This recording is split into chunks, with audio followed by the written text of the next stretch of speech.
नमस्ते बच्चों, इसके आगे हम आज ज्वालामुखी के परिणामों का भी अध्ययन करेंगे।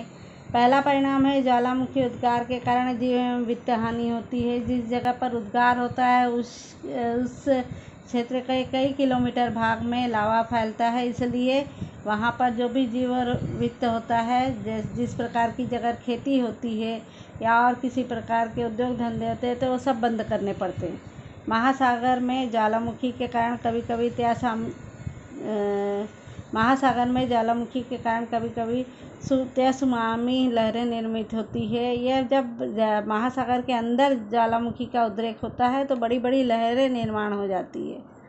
ज्वालामुखी से बाहर आए धूल, धुआं, राख, गैस, जल वाष्प आदि घटक दीर्घ समय वातावरण में रहते हैं, जिससे पर्यावरण संतुलन बिगड़ जाता है। हवा में प्रदूषित हो जाती है और वहाँ धुआं ही धुआं दिखाई देता है, तो यह पर्यावरण के लिए नुकसानकारक होता है। ज्वालामुखी राख के कारण भूमि उपजाऊ बनती है। कालांतर में अनेक वर्षों के पश्चात जब वह लावा रस ठंडा होता है, राखड़ भी जब जिस भाग में फैल जाती है राख, और उसके बाद जब ठंडी होती है तो राख ठंडी होने के पश्चात की वहाँ की भूमि उपजाऊ बनती है। लावा रस से विविध प्रकार की खनिज संपदा भूपटल के ऊपरी सतह में आ जाती है। जो पृथ्वी के गर्भ में अंदर जो है खनिज संपत्ति, वो लावा रस के साथ ऊपर आ जाती है। कालांतर में ठंडा जब होता है लावा रस, उसके पश्चात उसका अध्ययन करके उस खनिज संपदा की जानकारी प्राप्त की जाती है। ज्वालामुखी उद्गार से नई भूमि की निर्मित अथवा कभी कभी कोई द्वीप नष्ट भी हो जाता है।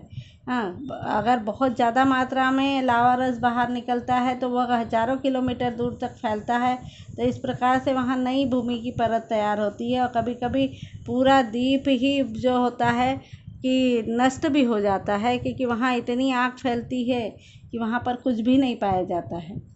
मृत ज्वालामुखी मुख के पास वर्षा का पानी संचित होकर झीलें तैयार होती रहती है। जो मृत ज्वालामुखी है वे अभी अपने सुप्त अवस्था में है, इसलिए वहाँ पर जब बारिश में वर्षा हो जाती है तो वो पानी जमा होने लगता है ऊपर की ओर, झीलें तैयार होती है।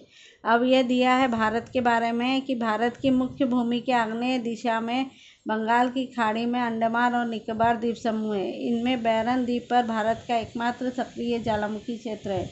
यह ज्वालामुखी विगत अनेक वर्षों से प्रक्षुब्ध शांत अवस्था में था, परंतु फरवरी 2017 से इस ज्वालामुखी का उद्गार हो गया है। इस उद्गार में से धूल, धुआं और कीचड़ बाहर निकल रहा है। कुछ प्रमाण में लावा भी बाहर निकल रहा है। तो भारत का एकमात्र एक जो है जागृत ज्वालामुखी हमें दिखाई देता है अंडमान निकोबार द्वीप समूह के बैरन द्वीप में। ये उसका चित्र दिखाया है कि किस तरह से वह धुआं निकाल रहा है। अब यहाँ कुछ परिणाम ज्वालामुखी से तैयार हुआ लावा के रस के स्तर से तैयार हुआ है सह्याद्री पर्वत, जो कि महाराष्ट्र में है, उसका चित्र है। स्वाध्याय में हम देखते हैं उचित विकल्प के सामने चौखट में सही का चिन्ह लगाना है। तो पहला है आंतरिक भागों में मंद भू हलचलें कौन से घटकों पर आधारित होती है, तो गति पर। जो दूसरा विकल्प है उस पर। मंद भू हलचलें एक दूसरे के विपरीत दिशा में कार्य करती है, तब किसकी निर्मित होती है, तो तनाव की। भ्रंश घाटी बनने के लिए भूपटल पर हलचलों की कौन सी क्रिया होती है, तो तनाव की क्रिया होती है। निम्न में से कौन सा वलित पर्वत है, हिमालय। विस्तीर्ण पठार का तैयार होना यह किस प्रकार की भू हलचल का परिणाम है, तो महाद्वीप निर्माणकारी हलचल। इन बाकी के प्रश्नों के उत्तर आप लोग अपने जिस किसी के पास भी किताब होगी उसमें से ढूंढकर, किताबें तो शायद सबने ले ली है, और ढूंढकर उसमें से प्रश्नों के उत्तर लिखने की कोशिश कीजिए। धन्यवाद।